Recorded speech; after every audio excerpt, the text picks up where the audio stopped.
মাননীয় প্রধান নির্বাচন কমিশনার তফসিল আপনার অন এয়ারে আপনাদেরকে জানিয়ে দিবেন। ঠিক আছে?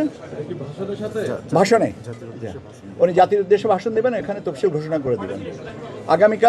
আগামীকাল 11ই ডিসেম্বর সন্ধ্যা 6টার সময়। আপনাদেরকে ধন্যবাদ। আমরা সীমানা নিয়ে যে একটা খবর পেয়েছি, আমরা অ্যাডভোকেট অন রেকর্ড অথবা শর্ট কি বলে অর্ডার পাওয়ার পরে এ বিষয়ে কমিশন সিদ্ধান্ত নেবে। কালকে 3 আসন আপনার তফসিল কালকে ঘোষণা করা হবে। এখন পর্যন্ত সিদ্ধান্ত হচ্ছে 300 আসনে। কারণ আমরা এখনো পর্যন্ত তো কোর্টের কোনো অর্ডার পাইনি। অর্ডার পাওয়ার পরে যদি সংশোধন লাগে সেটাও সেভাবে করা যাবে। আপনারা যে গেজেট প্রকাশ করেছিলেন সেই গেজের তফসিল হচ্ছে। হ্যাঁ স্যার অ্যাপিলেট ডিভিশনের এই রায়ের পরে আপনারা কি মনে করেন যে 300 আসনের তফসিল কোর্ট অফ কন্ডেমের মধ্যে পড়বে না? আমার মনে হয় না, কেননা এই কারণে যে আমরা এখনো পর্যন্ত কোনো আপনার অর্ডার আমাদের হাতে এসে পৌঁছায়নি।